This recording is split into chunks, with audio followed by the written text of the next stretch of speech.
Shalom family, Will Jackson here, and I wanted to take some time to sort of sit and chat with you, rap with you about a topic that I think is paramount for anyone to accomplish anything of value: confidence. I can tell you, as someone who struggled for years with my own self-worth, my own value, I had a complex about what I thought about myself, about what I thought I could accomplish. Having confidence is the key to you stepping fully into your ability to do something that only you can do in the earth. I think a lot of times people start trying to do things, but when they are lacking confidence, they can't fully commit. And when you can't fully commit, you jeopardize the opportunity that you step into. So I want to give you some tools, some life tools from a biblical perspective about how you can, in fact, create and establish confidence in your life. Now, I believe that everybody should be confident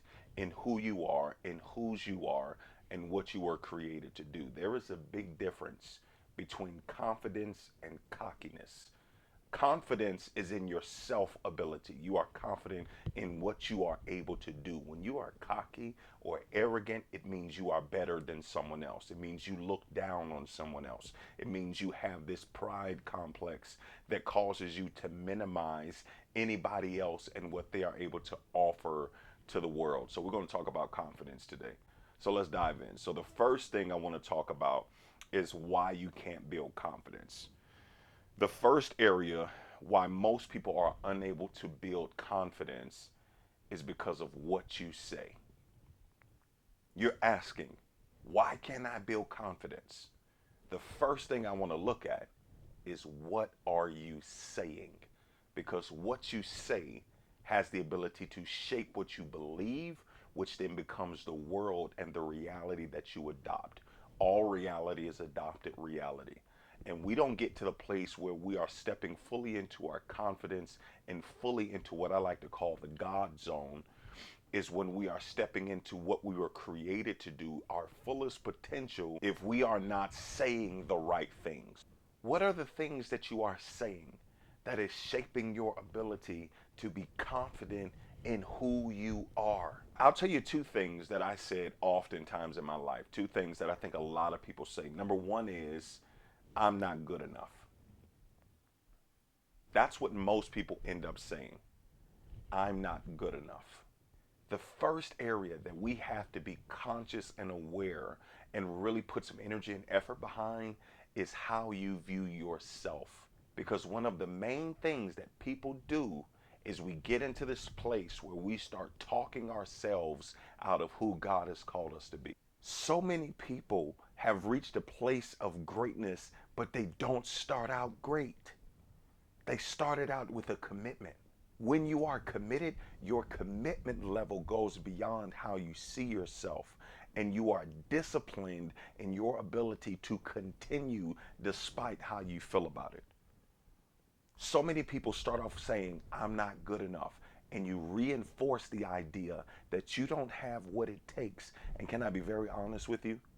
Every time you reinforce a improper perspective of yourself, you are maximizing your improper perspective of yourself, and you're minimizing God's ability to be who he is in your life. God told me something some years ago that shook my life. I kept saying, I'm not good enough. I don't have what it takes. And literally, he told me one day, he says, can you stop operating in pride and accept my grace? Whew. I said, what? Hold on, God. What you talking about? I'm not being prideful. I'm being aware. I am very self-aware in my inability.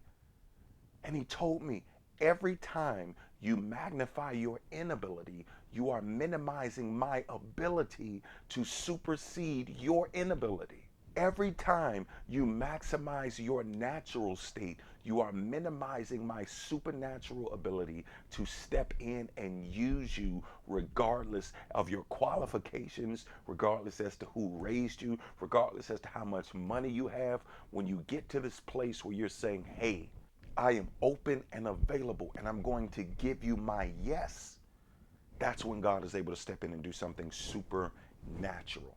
The second thing that people say oftentimes that talks them out of stepping fully into confidence and receiving what God has in store for them is, I've made too many mistakes.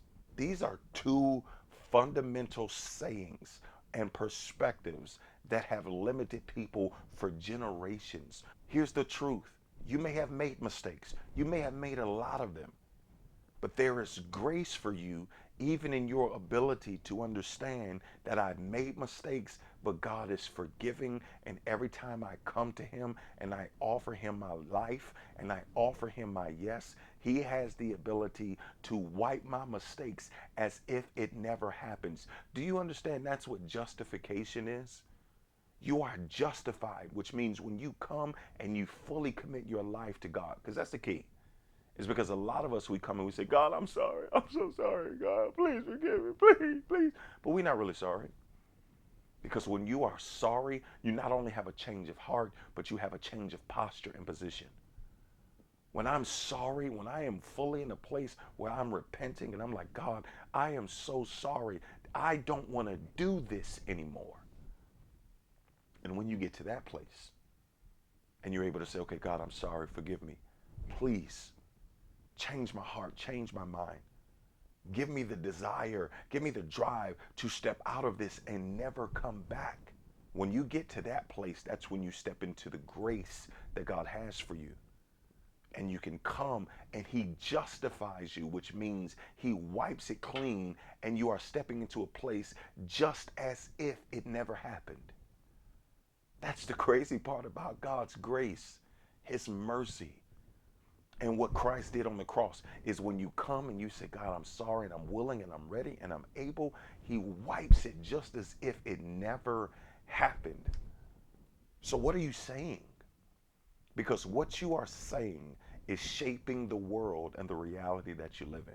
The second reason that people can't build confidence is because of who they are around. Who you are around has the ability to shape what you believe and what you're able to do. Show me your friends, I will show you your future. And I know, we get to this place where we're like, I've been friends with them for 20 years, for 30 years, and I've been loyal to them, and I can't go against my loyalty. But my question to you is, if you are being loyal to areas of dysfunction, would it matter most to you to be in the place where God has called you to be, or to stay tied to a sinking ship? Some of us are so loyal to dysfunction. Two types of people that I think hinder our progress from establishing the confidence that we need at the greatest level. Number one, the type of people that we're connected to, I call them complacent companions. People who are comfortable with where you are and they want you to be complacent in this space and to not dream for more, to not work for more. They are comfortable with this version of you. There are companions that want you to stay complacent in your present state. These are people who have gotten to a place where they don't want anything else for themselves and they don't want anything else for you. And as long as you stay in the version of you that best suits their needs and their desires and what they're able to extract from you in this place, they are good. The second group of people that you may be connected to that are preventing you from stepping fully into confidence are what I call past pushers, where they are always pushing on you your past thinking. The good old days. You remember when? You remember when you used to? People who live in reverse, who are always magnifying the past, don't have the ability to step fully into the present to accomplish what they need so they can be prepared for the future. The past pushers are people who are dangerous because they are always trying to remind you of your used tos. And you got to get to a place where you are willing to break free from people who are always trying to push on you your used tos and get used to being alone, even if you need to be, so that you can be prepared for where God wants to use you. So you got to understand that not only what you say, but the people you are around have the ability to dismantle your confidence. So not only what you're saying, not only the people you are around, but also what are you doing? because what you do has the ability to shape your confidence or to completely destroy it. One of the things that I don't think people do enough is go back to the manufacturer for updates. When my phone is on the fritz, I don't try to open it up myself and try to figure out the inner workings of the mechanisms. I take it to the manufacturer. But so many times we get to this place where life is going crazy. We're trying to figure things out. We don't know where to go. We don't know what to do. And everything seems to be crashing down around us. And we don't take our software to the manufacturer. The best place that you can be when life starts lifing is in prayer. When you can get to the place where you say, God, I don't know. I don't understand, but I know that you know. I don't know what I'm supposed to do, but you made me. You created me. You established me before the foundations of the earth. So I'm going to bring to you my issues. I'm going to bring to you my problems. I'm going to bring to you my situations because I know you know everything about me and you also know what's best for me.